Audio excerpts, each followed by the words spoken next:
you do. You must be Mr. Hercule Poirot. Chief Inspector Jupp told me that you might be coming.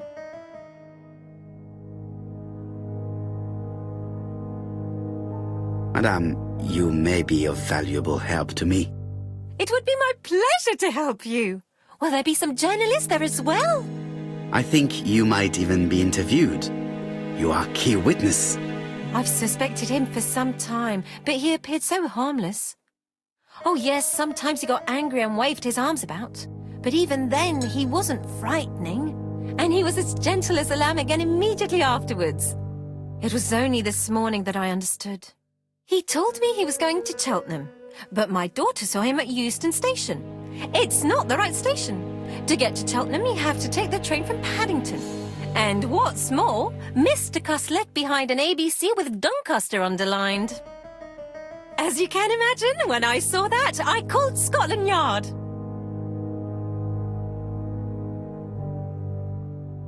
Well done. You were right. He did go to Doncaster. So I was right to warn the police. Tell me, did you have any other reason to suspect Mr. Cust?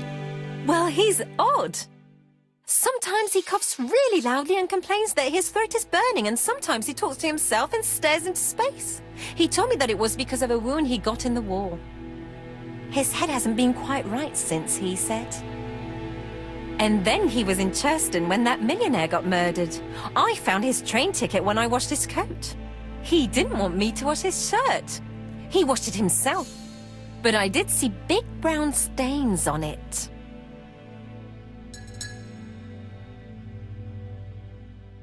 Do you think it was blood? Well, when I saw them, I thought, look, he spilled his wine or his soup all over himself. But now that I think about it, well, they did look like blood. Cust used to travel for his work. Is that correct? Oh, it wasn't for pleasure. He was always unwell on trains. But he had to sell his stockings around England. I have to respect my engagements, he used to say. Do you know where Cust was at the time of the murder in Andover and Bexhill? On June the 21st and July the 25th? No, I don't know. That was a while ago, you know. But surely you keep a register. It won't do you much good. Mr. Cuss rents his room for the year. If he goes away for a few days, I have no reason to make a note of it. Ah! I remember one thing. Bexhill's by the sea, right? Indeed, it is a large seaside resort. Well, as it happens, at the start of July, Mr. Cust asked me to repair his bathing dress. Suspicious, huh? Very interesting. Please continue. I also forgot to say that he started buying newspapers that talked about the case.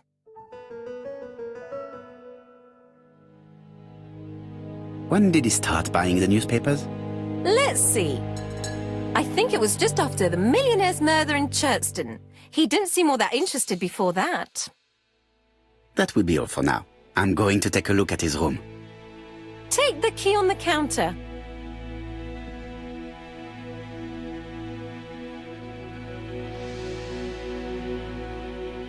I don't think my register will help you.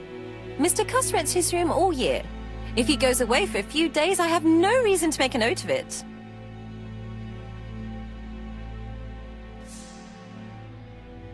The truth is becoming apparent, and I have something to say to Mrs. Marbury.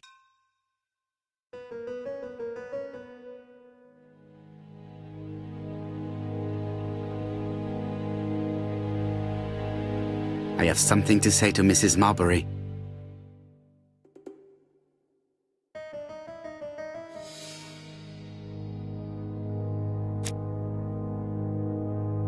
This woman appears to be in a good mood.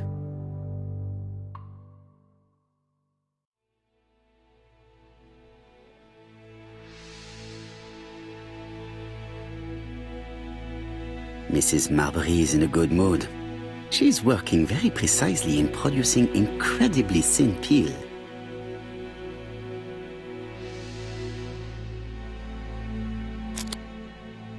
Mrs. Marbury, if I am to believe the register, you rented room 306 to a certain Mr. Fishman on the day of the Bexhill murder. Room 306 is Cust's room. Can you explain yourself?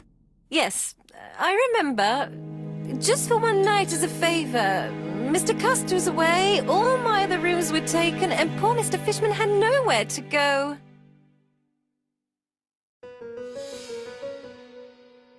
It doesn't matter, provided that you remember to change the sheets. Oh, do you think so?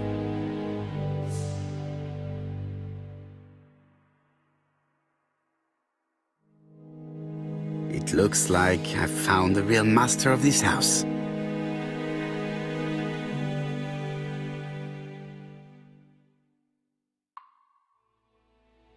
There is no need to worry about the household cat. I'm sure that Mrs. Marbury lets it do what it pleases.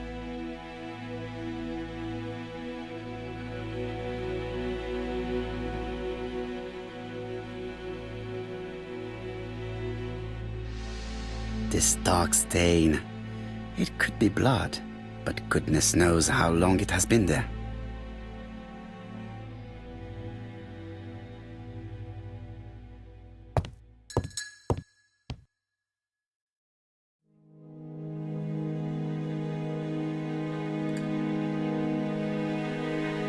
A long-bladed knife. A murderer's weapon. This object would probably be useful to me. It's an ABC. Cast is parsimonious. He keeps his pencils and sharpens them until there is nothing left. It is clear that he did not grow up in luxury. Did Cust drop it when he opened the window? Or was it Mrs. Marbury while she was cleaning? John Milligan, Managing Director, Silky Legs, Frederick Street, Leicester. To A.B. Cust, Marbury's Guest House, 1935, May the 21st. Dear Sir, further to our letters dated 5th and 10th of the month, we confirm we are you as door-to-door salesman, according to the conditions stated in our previous letters.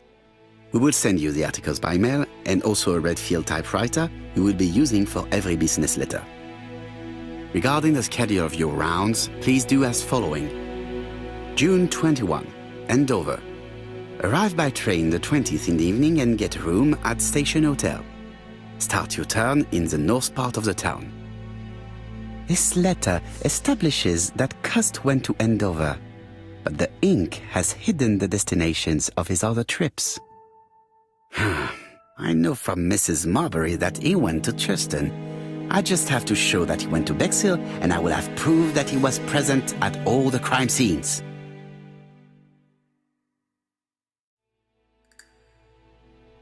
I have to get the ribbon.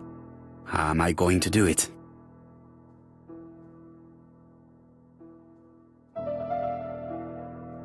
The right-hand heel has been removed.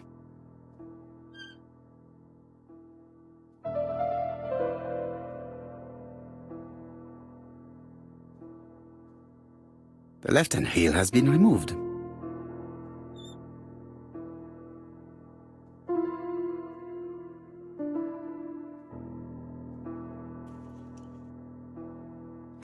And here is the ribbon.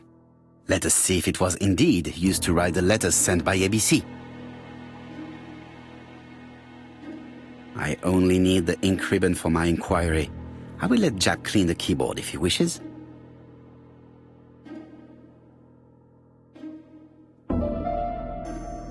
All the letters announcing the murders were written on Cust's typewriter.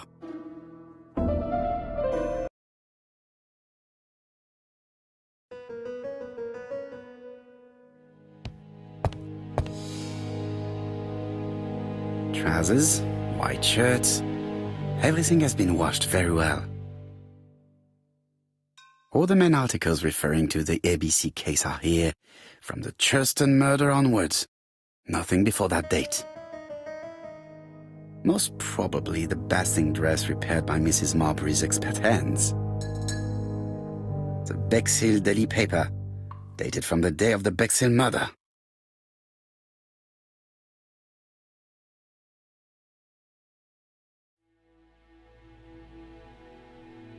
How awful. This place is a real mess.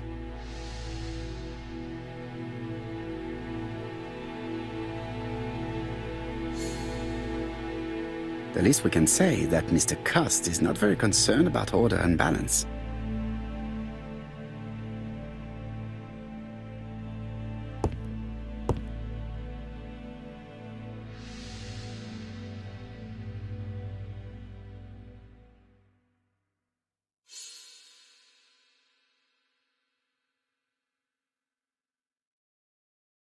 Laudanum Cameron's Chemists. Laudanum, a medicine for coughs. It is what Dr. Clark prescribed for Mrs. Asher. This subject would probably be useful to me.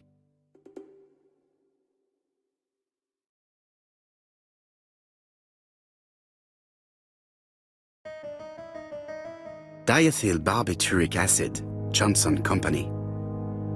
I know this medicine. It is a powerful sedative. This subject would probably be useful to me.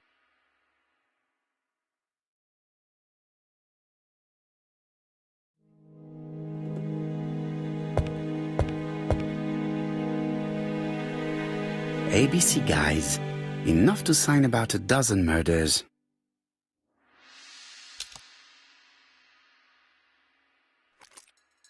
This knife is very useful. Who knows, maybe it never cut anything other than string. Stockings.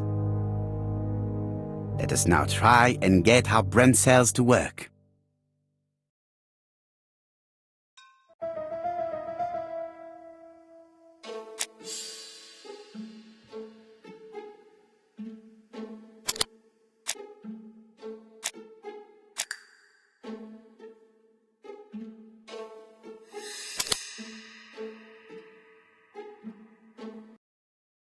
The register shows that Cust did not sleep at the guest house on the day of the murder. Where was he? Bexhill. The Bexhill paper reveals it. Cust bought this newspaper in Bexhill on July the 25th. No use continuing the inspection of this room. I've seen all there is to see.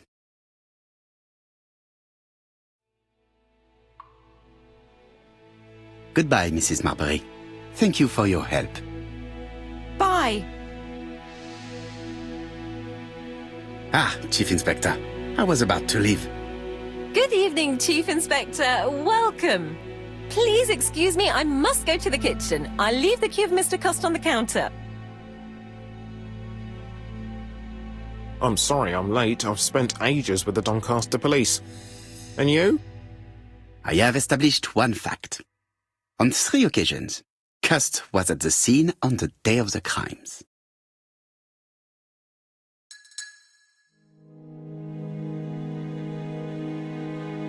I had best talk to Job.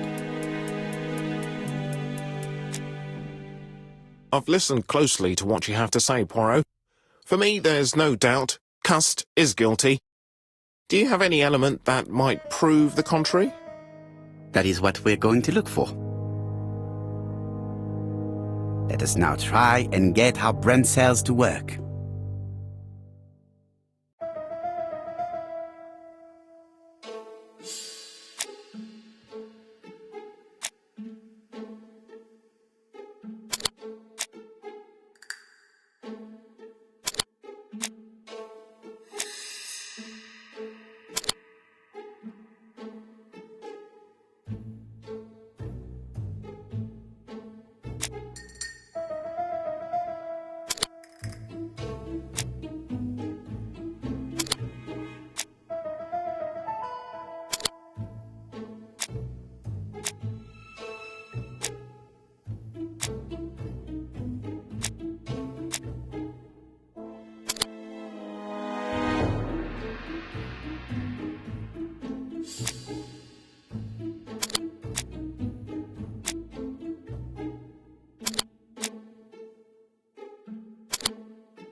The evidence against Cust is overwhelming. His presence at the scenes, the knife, the blood-stained shirt, the ABCs in a box.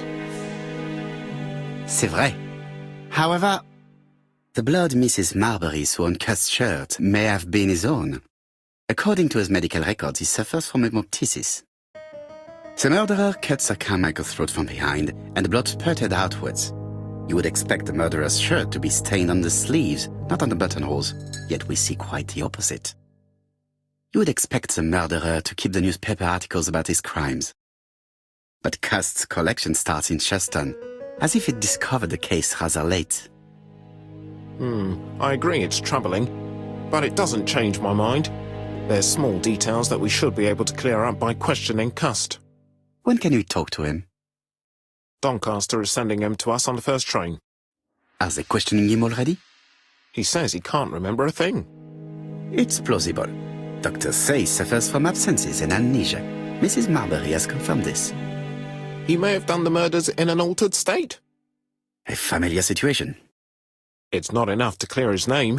Dr. Thompson insisted that even if you don't know what you're doing, you never commit a murder without wanting to. Très intéressant. I shall remember that. Right. I'll go and examine the suspect's room. Chief Inspector, I took the liberty of removing a few clues to examinatum.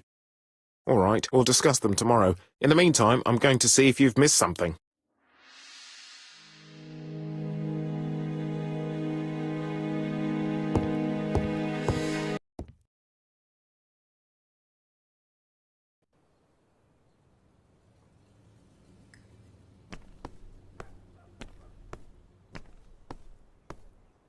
To Scotland Yard, please.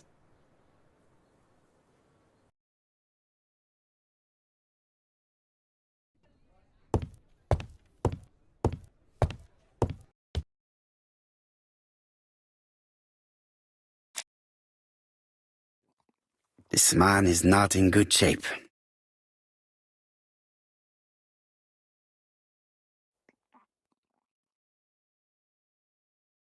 He is worried and very tired, and other police have been hard on him.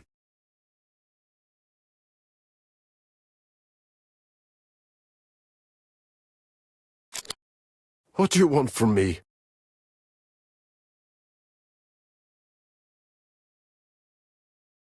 Good day, Mr. Cust. I am Hercule Poirot. Ah, you're the detective.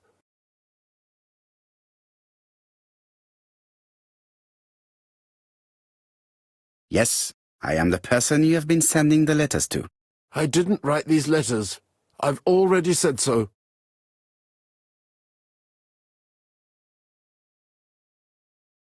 Très bien. You did not write these letters. But the question remains, who did? Probably one of my enemies. I have many.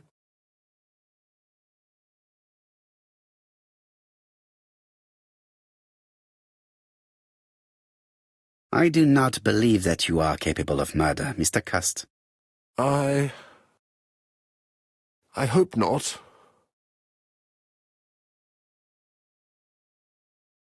You suffered during the war. It's true. I was wounded. I suffered. But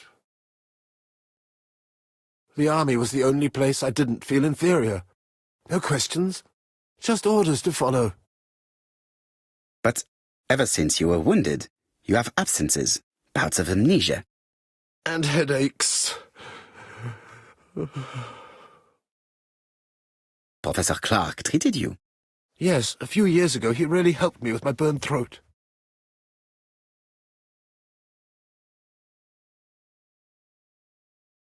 Of course, you never considered killing a doctor who took such good care of you. No, never. Do you deny being at the scene of the crimes? So? There was no harm in being there. It was only for my work. You were seen at all the crime scenes. Yes, I was. I travel a lot, but not for pleasure. I am terribly unwell in trains. But I had to respect my engagements. My employer gave me very precise written instructions about the towns I had to visit. Let's see. The company you claim to work for, Silky Legs, has never heard of you. And as for these letters they sent you, they were written on your own typewriter. The company sent me the typewriter when I started working for them. Yes, but the letters were received afterwards.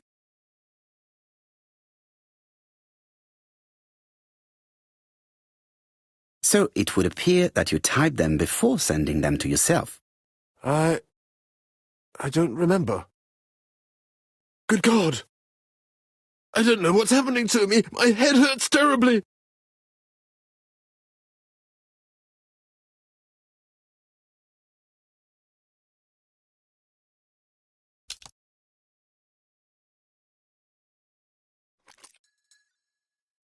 Take this. It will help you.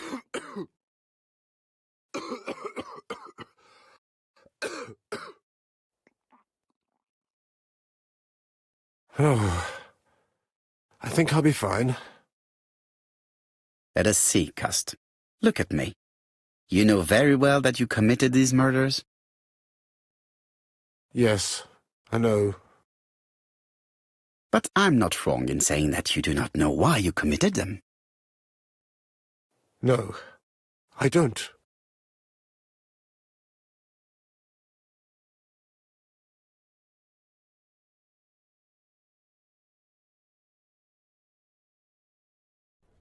And what conclusions have you drawn? Plenty. It might help us to understand him a little better. Let us now try and get our brain cells to work.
I don't see any clearer than before. This is worse. There is one point to highlight. C'est curieux. Cust admits that he killed, but he does not know why. What did Dr. Thompson say? Even if Cust killed while in an altered state, it still must have been his deepest desire. He must have had a motive. Let's keep it simple. Never mind his motive. He confessed. But you see, he can confess to anything and everything. He denied the murders and then he confessed to them. He confirmed that he never typed the letters, then with great ease, I managed to get him say quite the opposite. Come on, he behaved like a guilty man. He lied to his landlady. Because deep down he believes himself guilty. From the papers he noticed that he had always been at the scene of the crimes. He must think that he killed and then simply forgot what he had done. How can you be so sure? Let us look at his psychological profile. You will understand my point of view. Let us now try and get our brain cells to work.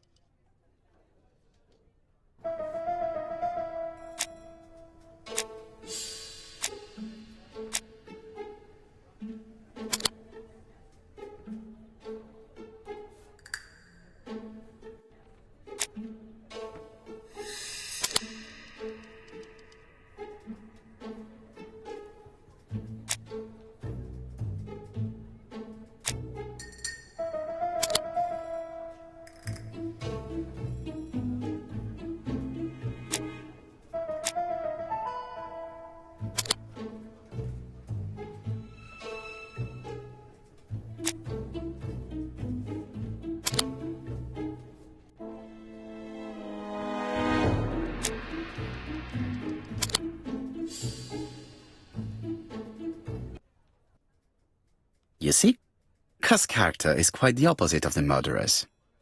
But if he's a madman, can we really talk about his character? You know very well that our murderer does not behave like a psychopath. Apart from the signature, there is no ritual repetition in the choice of victims. Very well, you're right as always.